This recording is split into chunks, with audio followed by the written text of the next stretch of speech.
Mga pangarap, mga liwanag at dilim. Sa kapanahunan ng kadiliman, marahil ay maraming nagdurusa, maraming natatahimik, ngunit napapahamak. Oo, naninira ang takot at naghihinang twist. Hihintayin ko ang aral ng lahat ay lumipas. Malaya sa pagdibuhan, pangapi. Kaya kayong mga kalaban ko, mga dayuhan, huwag niyo akong salihin.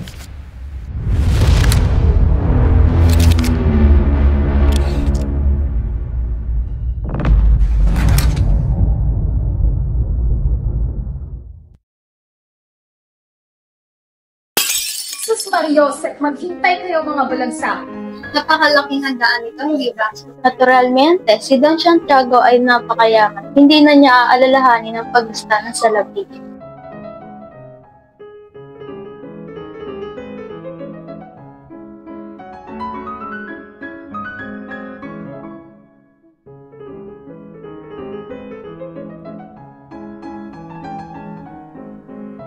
Iba ang pamamahala sa Pilipinas kumpara sa Madrid.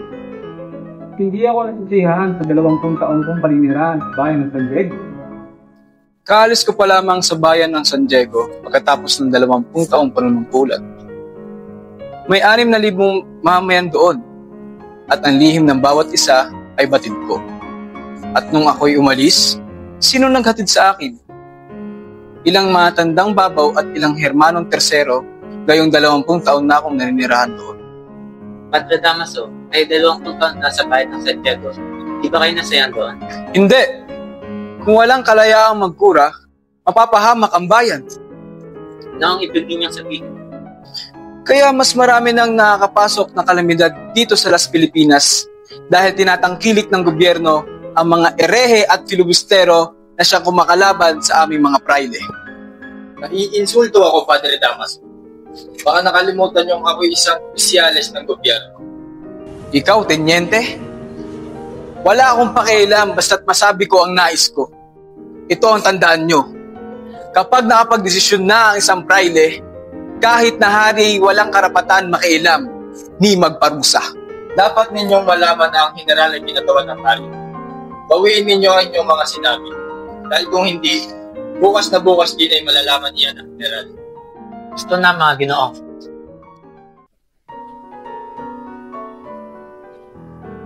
Magandang gabi sa inyong lahat. Malugod kong ipinakikilala si Senyor Crisostomo Ibarra, ang anak ng aking yumaong kaibigan.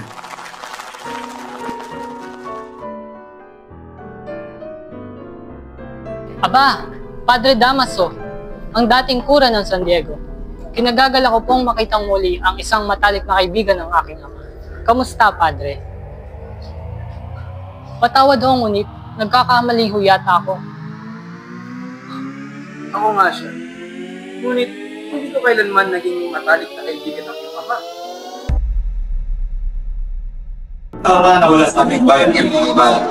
Ibang taong ko din. Yung tao sa Europa, ano man ang hindi naman akong bayan? Ang totoo po niya eh, parang ang aking bayan hindi lang sa kalimutan sa amin. Hindi ko kailangan inulusod ng mga tayo ay makakay sa live stream. Totoo ba iyan, Hombre? Ako doon yung dito ang aking bayan at aking tamanan. Lahat ng bansa na napunta, ano tumatakat kinumagandang bayan ng napuntahan? Patawarin niyo kasi niyo, ngunit bukod sa ng Espanya ay wala na akong itong bansang nakikita. Kapag kasi napag-aralan at napasok na bukuan sa bansa, hindi na nawawala sa alaala ko sa sila alaala. Hindi yun isang bulag at hangal, iho. Bakit ka pa magsasayang ng oras at panahon sa pag-aaral sa Europa? Eh kung kaya naman pag-aralan ng isang bata ang iyong mga pinag-aralan. Huwag kayong mag-alala, mga Ginoo. Dahil ganyan maglamping ang isang Padre Damaso nung ako'y musmus pa. At mukhang hindi na siya magbabago.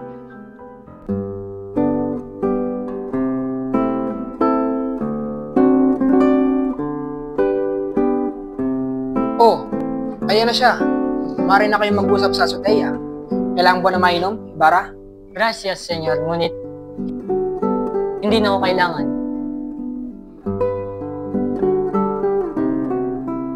Maswerte ako at may pagkasundo tayong ikasal ng ating mga magulang. Dahil kung hindi ay baka hindi na ako makahanap ng isang babaeng katulad mo. Napakatamis mo ng iyong dila, Crisostomo. Siguro dahil dyan ay nabihag mo ang maraming kababaihan sa mga bansang iyong napuntahan. Isa ng magandang obra ng Diyos ang aking minamahal. Bakit pa ako maghahanap ng iba? Sinungaling, hindi ako naniniwalang isinasara mo ng iyong mata pagdating sa ganda ng ibang dilag sa Europa. Ang kagandahan ay nasa panlasa ng tao. Ito ay naroon sa sumusuri ng kagandahan. At mula sa aking puso ay tinitiyak kong ikaw lang ang aking minamahal. Ngunit patawad aking sinta dahil kailangan ko nang lilisanin ang iyong piling. Bukas ay Todos los Santos at may kailangan akong katagpuing tao upang tulungan ako doon. Kung ganoon at hindi na kita mapipigilan pa, naway makapaglakbay ka ng ligtas at matiwasay, mahal ko. Salamat, Maria. Ingatan ka nawa ng may kapal.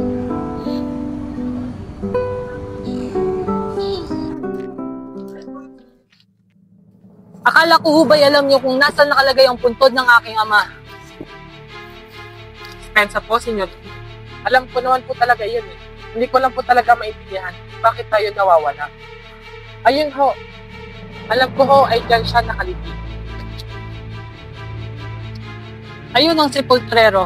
Magtanong ka kung ano nangyari sa aking ama.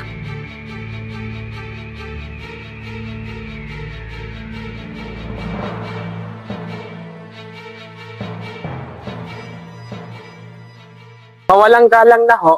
Alam niyo ho ba kung saan matatagpuan ang malaking krus sa puntod na iyon na may pangalang Don Rafael Ibarra? Yung krus sa puntod na may mga bulaklak? Sinunog ko na. Ano? Sinunog?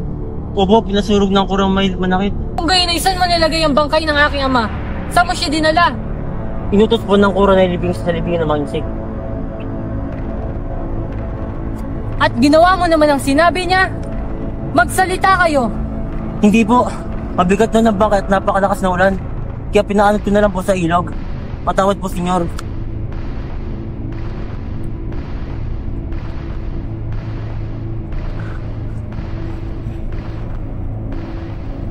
Walang galang ako, Padre. Pero meron lamang akong konting katanungan para sa inyo. Ngunit, hayaan mo muna ako magpakilala. Ako si Crisostomo Ibarra, anak ng isang arehel at pulibistero. Di masamang taong aking ama. Pinalalabas mo bang sinungaling ang mga nagpaparatang sa kanya? Wala ho ako rito upang kilalanin kung sino man ang binabanggit niyo, Padre. Ngunit alam kong hindi masamang taong ang ama. Siya ay isang mahusay na tao na may mabuting kalooban. Tanggalin mo ang iyong kamay sa aking balikat. Paumanhin, Padre. Ngunit sagutin niyo muna ang aking katanungan. Ikaw ba ang gumawa ng ganong kalapastanganan sa aking ama? Ikaw ba? Sumagot ka! Kung ano man iyon, sinasabi ko sa iyo ngayon pa lamang na wala akong alam o kinalaman tungkol sa sinasabi mo. Kung gayon ay, sino? Panigurado akong hindi ako ang iyong hinahanap, kundi ang pinalitan kong kura na si Padre Damaso.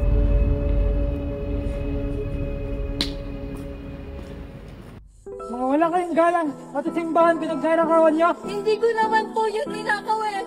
Wala po akong ninakaw na kalikan ko. At sumasagot ka pa. Aray ko po! Tama na po! Tama na po!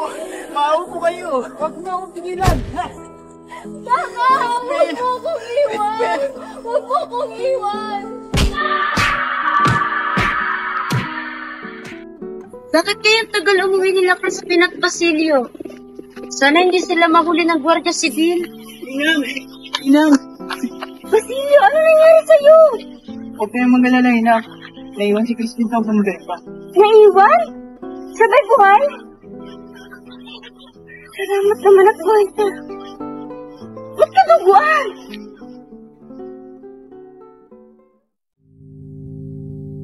Crispin! Basilio! Mga anak ko! Asa na kayo? Diyos ko po! Mga anak ko! Crispin! Basilio! Basilio! Basilio!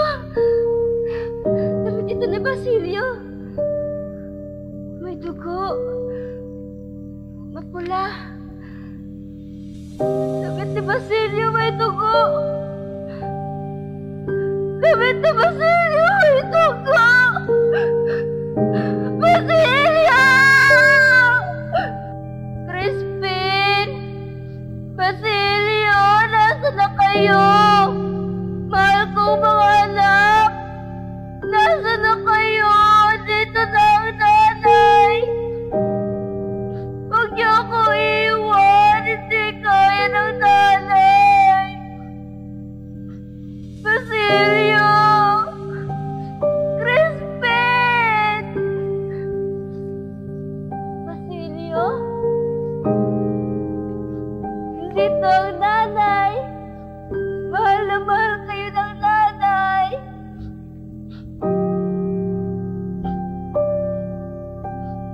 Anak ko! Ano ang ginawa niyo sa anak ko? Crispin! Basilio! Elias, tuloy ka. Hindi ko iniakalang ikaw pala ang darating. Tara, mag-usap tayo. Patawad siya. Pero kailangan nila talaga mag-iingat. Marami kaya yung nakaakot. Hindi lang ikaw ang unang nagsabi sa akin yan.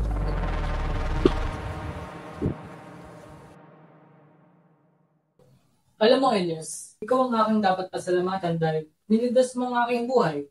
Magkikita pa ba tayo? Oo naman, senyor. Kahit kailan ninyo naisin at kahit kailan ninyo ako kailangan. May pagkakautang ako sa inyo. At alam kong hindi pa sapat ang aking ginawa upang mabayaran. Kung gayon ay paalam, Elias. Alam, senyor. Aba! Makakarating ba ng langit ang mga nagbabadal-banalan? Nakakala mo sinong hahamakin ang lahat? Ang pinagmamalaking may dala-dala siyang pagbabago. Dahil nahaluan lamang ng ilang patak ng dugong Espanyol at nagkaroon ng ilang real, katulad ng ama niya. Katulad ng ama niyang nangamatay sa karsel ng mag-isa. Namatayan ang iyong ama sa loob ng kanyang bilangguan. Nabilanggo ang aking ama? Imposible. Marangal at respetadong tao ang aking ama kaya wala akong makitang dahilan para siya ay makulong. At yung bangkay ay pinatapon pa nga sa ilog? Siya ay isang mabait na tao at palaging naasahan. Ngunit nagkaroon siya na isang malupit na kaaway. Siya ang dahilan kung bakit nawasak si Don Rafael Ibarra. At sino itong walang iyang taong tinutukoy mo, Teniente? Si Padre Damaso. Sigurado akong nasa ilalim ng lupa yan. Nang pagkalalim-lalim abot sa impyerno. Gusto na! Gusto na! Gusto na ang paninirupuri niyo sa aking ama. Ang aking ama ay isang taong bukas palad sa mga nangangailangan. Pobre man o may kaya. Ngunit ang inyong reverensya ay minsan ang itinuring na kaibigan ng aking ama na pinagkakalabog ang anumang gusto niyo. Ngunit anong binalik niya sa kanya? Kasuklam-suklam ang ginawa niya sa kanya. Isa siyang fraile, walang utang na loob at walang galang. Isa siyang demonyo nagbabanal-banalan kaya gusto na ang pagtitimpi ko sa inyo, Padre. Huwag, Ibarra! Huwag mong hayaan ang sarili mo na magkasala sa Diyos. Magdasal ka na, fraile. Dahil malalaman natin kung dugo o lusak ang dadaloy sa iyong mga ugat. Jesus, tumawag! Maawa ka sa kanya para sa akin! Ang papangit ng mga bahay, halatang inyo lamang ang maaaring tumira. At aba, mga walang galang, hindi man lang magbigay pugay sa ating katulad nating mga maharlika. Hindi katakatakang puro pangungutyala lang ang maririnig mo sa mga prayle patungkol sa kanila. Bakit ganyan kayo makatingin? Naiingit pa kayo sa akin? Mahal kong esposa, huwag kang mag-iskandalo dito, nakakahiya sa mga tao. Bitaw mo nga ako, huwag kang humarang-harang kung ayaw mong tumilapon ang pustiso mo. Kayo? Kakaingatan ko? At bakit? Kinakaingitan ko nga pala ang inyong kulot. Para sabihin ko sa'yo, Doña Alvarez, hindi ako katulad mo na isang probinsyana. Sa sobrang Napakagandang tanawin. Dalawang donyang walang aso na nag-away sa mismong burungawan ng albahan. Kung hindi, nag-aantay lamang sa labas. Ano kaya sa hinatul mo? Aba, excelentissimo, Senyora Puput. Hindi na nga nakakapasok ang mga Albres, kundi ang mga pilakyog tulad ng iyong asawa. Aba, kinagalit mo talaga ako ba? Dito tayo magtuos. Walang hiyang probinsyana. Labantera ka lang naman noon ng pikot mong asawa. Gusto mo ng gulo? Pagbibigyan kita, Senyora Glesora. Sus Mariose at Konselasyon, magtigil ka at nakakaya sa madaming tao. Ibilin mo nga ng setting namin. Kung wala kayong pera, magnako kayo sa taong bayan. Mga sundalo. Ikaw ang bumili ng asal, walang modo, naturingan kang mayaman, ngunit sayad sa lupang iyong ugali. Magtigil ka, Alvarez. Kung makapangalipos na ka ay parang napakaganda ng iyong moral. Ngayon niya mapapatunayan ang kahalagahan ng mga praile. Isang babae ang nangumpisal at nagsabing, ngayong gabi, ganap na ikawalo ay sasalakayin ng kwartel. Papasukin ng kumbento at papatayin mga Kastila. Magkakaroon ng isang malaking pag-alsa.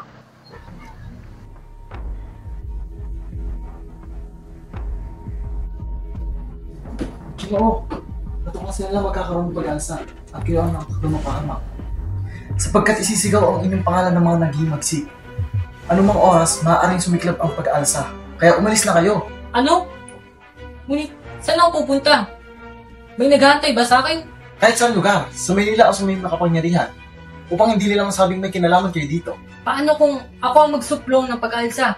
Isipin nila na ikaw ay taksil at ipinain sila upang mahuli. Sa ngayon, subuti pang tumakas ka muna at maghintay sa mga susunod na pangyayari.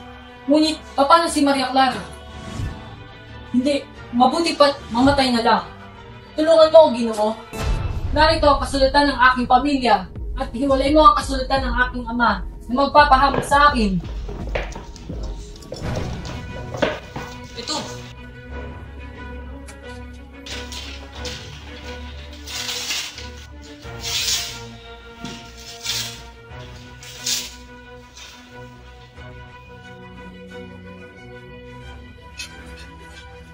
Ginoo, ihanda ang aking pinakamabilis na kabayo at pagkatapos may matulog na kayo. Hinuhuli namin kayo sa ngalan ng hari. Bakit? So kartel na kayo magtanong. Kung nangangako kayong hindi kayo tatakas, hindi namin kayong igagapos. Dadalhin ko sa isang bahay ng aking kaibigan sa Mandaluyong. At idadalhin ko doon ang salapi ng aking itinago para sa inyo. Magagamit ninyo yun para sa inyong pakingibang bansa. Ano, Elias? Mga ibang bansa? Sa ibang bansa ay makakapamuhay kayo ng tahimik. Marami kayong kaibigan na Espanya at makakatulong sa inyo upang kayo may patawan. Ligtas niyo ang buhay ko ng 2 beses, kapalit ng pagkamatay ng inyong angkan sa aming angkan. Marapat ko lang na ibalik ang inyong kayamanan. Sumama kayo sa akin sa ibang bansa. Doon, magturingan tayo magkapatid. Parehas tayong sawimpalad sa sarili nating bayan. Di ako magiging maligaya sa ibang lupain. Dito ko nais magtiis at mamatay. Pero, bakit pinapalis niyo ako? Sa ibang bansa ay maaari kayong magtagumpay. Kung daranasin nyo ang hirap, baka hindi magtagal ay ipakul nyo ang ating bayan. Totoo yan.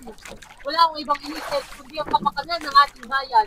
Ako nauunawaan, humingi ako sa inyo ng tulong para sa mga sawimpalad, ngunit hindi niyo ako pinakinggan. Mas pinakinggan nyo sila. Ngayon ay tinutubis nila kayo at itinuturing na kaaway. Ay katwiran ka, Elias.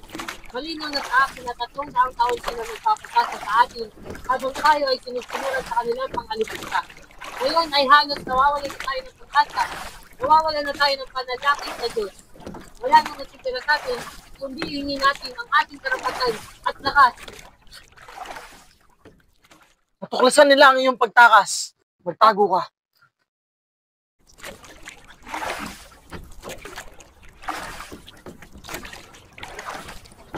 Luluwas tayo para mapagkamalan akong taga Peña Francia. Hindi na, Elias. Marapat siguro na tayo ay mag-hinagsit. Pakinig kayo sa aking sasabihin. Mayaman kayo at maaari kayo makapagbayad ng iyong mga kasama. Ngunit baka maliliit na lamang na tao ang masasaktan. Kaunting kalayaan at katarungan lamang ang hinihingi ng mga sawimpalad at hindi pagtatakwil sa Espanya. Ganun ay gagawin ko itong mag-isa, Elias. Hindi ako papayag na matapos ako maging matapat sa bayan at kagalingan ay ito ang itagot sa akin. Kailangan may nanay ito sa balas, kahit ngayon ito, hindi ay walang kapagahan o kasama sa kagayaan. Maaari ba ninyo akong pinatid sa bundok? Crisostomo, mahuli na tayo. Kayo na ang mamangka sapagkat tatalon ako. Lulundag ako sa tubig para ako kanilang buwisin. Liligaw ko sila. Kang umalis! Lumaban tayo! Di na tayo magtatagumbay. Wala tayong sandata.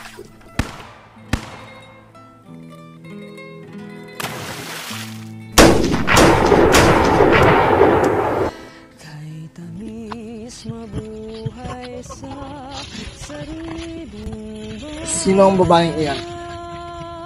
Siya pong aking ina. Nakikiramay ako. Ngunit ako'y sugatan. 2 araw na din akong hindi kumakain o umiinuman lang. Hindi magtatagal, ako'y mamamatay. Sunugin mo ang aming bangkay ng iyong kita.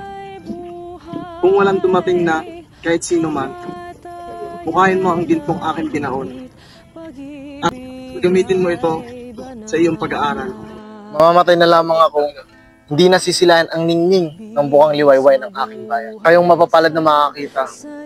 Salubungin ninyo at huwag niyong limutin ang nagbukal sa dilim ng gabi. Sa halik ng araw, ang hanging may samyo ng bibigay buhay, kamatay ay langit, pag-ibig ay banal. Aba? Aba? Aba? Aba? Aba? Aba? Aba!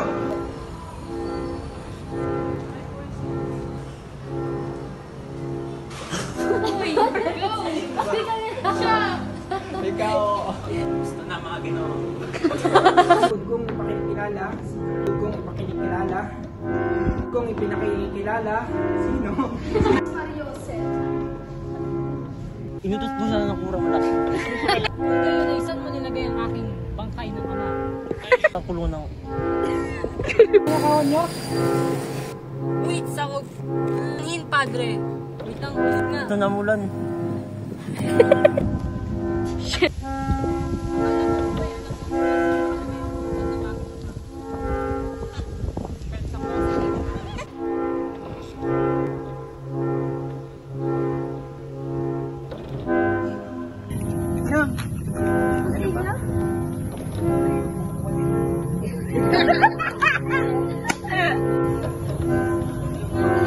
Ba't matatawa siya? Mali. Ulit-ulit. May pagkakautang sa tumatawa.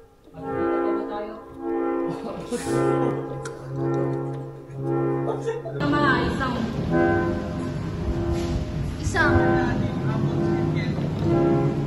Si Ate! Go. Hey!